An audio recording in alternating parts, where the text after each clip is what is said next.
Hi everybody, this is Josh with Josh Wright Piano TV. Today's episode is something I've been wanting to present for a long time, about 4 months. I learned a really cool concept in one of my lessons.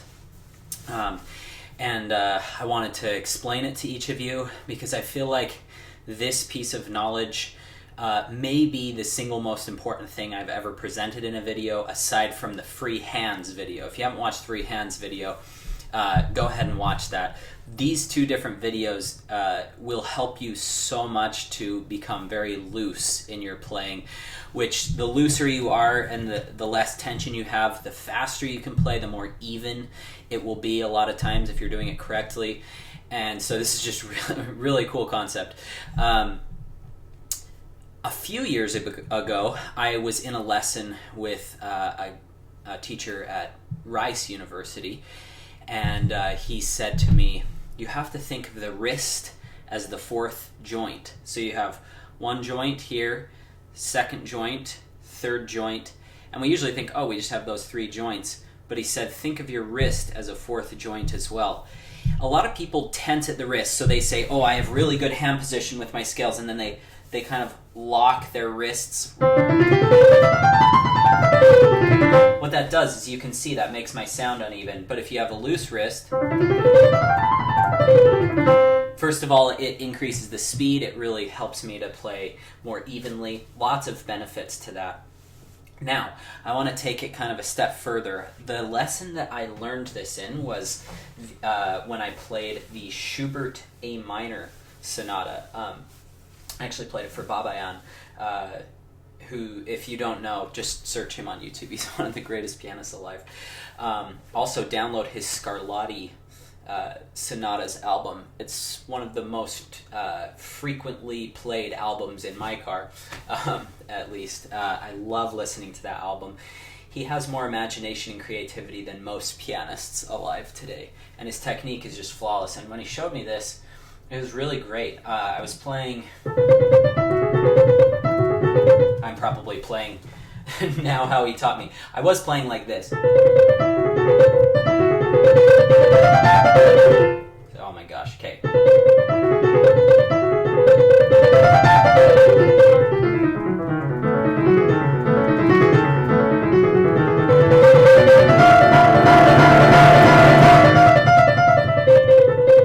And he said, you know, you're playing and it's mushing together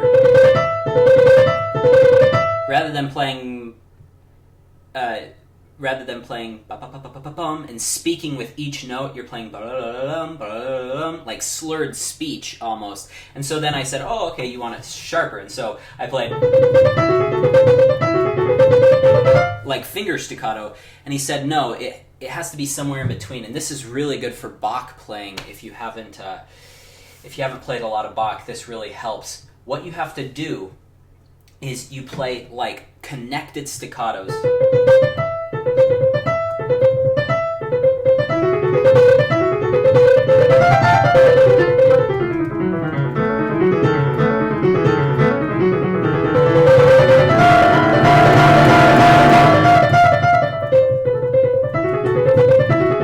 See how you can hear every little ba-ba-ba-ba-ba-bum?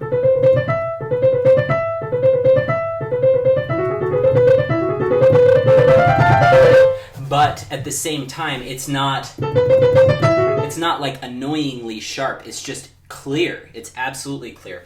So the method to get good at this, here we go, is first of all, drop from your shoulder. A lot of us, and this was the problem I was having in the lesson, I was locking at my elbow, and so I'd go either playing staccato or I was locking my wrist. And so I wasn't allowing for any natural movement there to have that wrist flexible. Okay, so drop from your elbow first, your shoulder. This is going to get all of your natural weight. Same thing here.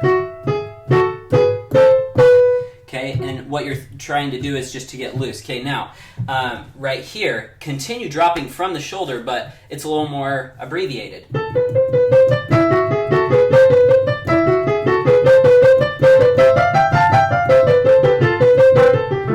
By the way, I think I announced this earlier. This is Schubert's Sonata in A minor, D784. There's two A minor Schuberts. It's the shorter one. Okay, third way is let's abbreviate it even more. Now I like just a little bit higher of a wrist, just slightly, and I'm thinking ba-ba-ba-ba-ba-bum, ba-ba-ba-ba-ba-bum. So I'm kind of going like this, but it's a very natural kind of shaking. It's not in the fingers so much. The fingertips are active, so you have little movements like this, but then overall your wrist is the one providing the weight. That's what makes this such an amazing technique, is you have full control over the weight. If you want more weight, you can push more weight into the keys. If you want less weight, you can just relax more and act even more like your wrist is a shock absorber to the sound. So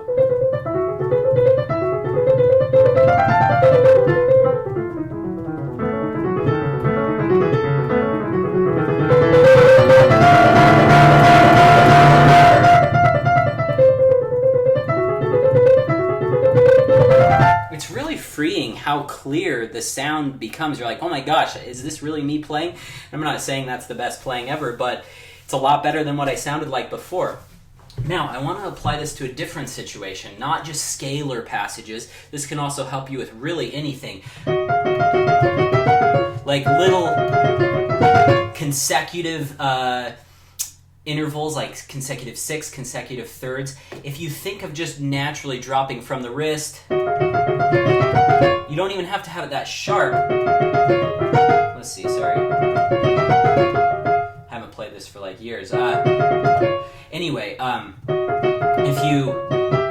if you drop a little bit naturally in here, that will help you to think of a natural falling motion rather than tightening up and trying to do everything in your fingers. Kind of this, snake-like crawling along the ground. A lot of students get caught up with thirds, and this is an example I wanted to present from a lesson I taught this morning. One of my students is playing Beethoven's Sonata, Opus 26, and I don't play this. It's that scherzo movement, second movement from the sonata, and he was struggling with this.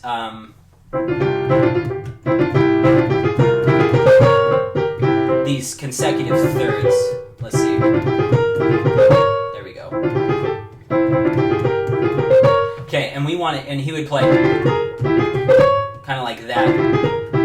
Everything else was just crystal clear in his playing, but those were a little mushy. And so what I did is we did this exercise. So we're going to just practice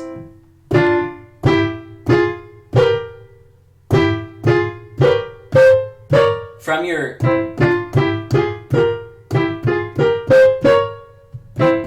shoulder. Okay, now from the elbow.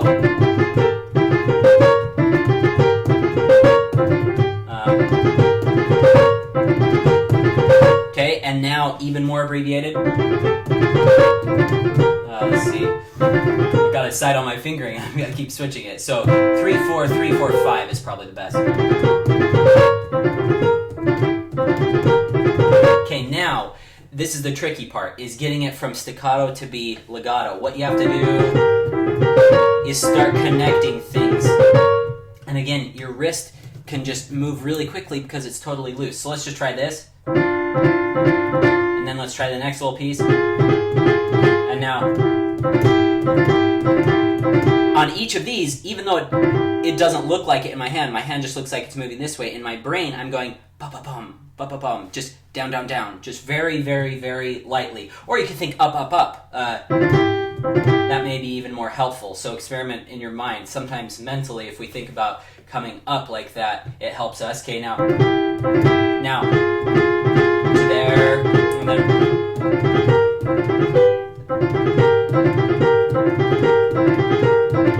and now just a little more legato. That sounds pretty dang good. That's as fast as you'd need it to.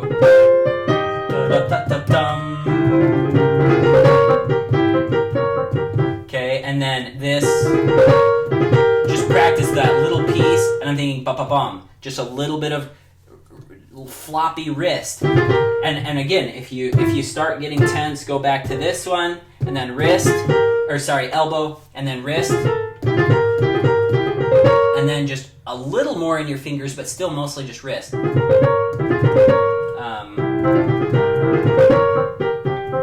get it just crystal clear like that. And I also like ba-ba-ba-ba-bum, ba-ba-ba-ba-bum. It has a little more of an intense sound, so you might not use it on something really lyrical, like if this was like a really slow movement. But then again, you wouldn't be needing this technique for that slow of a tempo, because you could do it in your hands, no problem. Just to recap, what we've done today is we have completely voided the wrist as a tension causer, and we've created a tension reliever. So we've relieved all tension from our wrist, and we're simply thinking of it as a joint now that is totally free. It can help you in scalar passages. So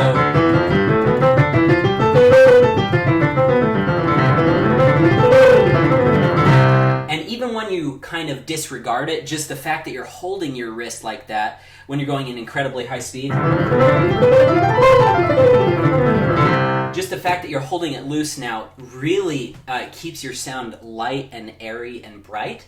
Secondly, we can use it for consecutive thirds, like found in the Beethoven Sonata second movement, Opus 26, the Scherzo movement.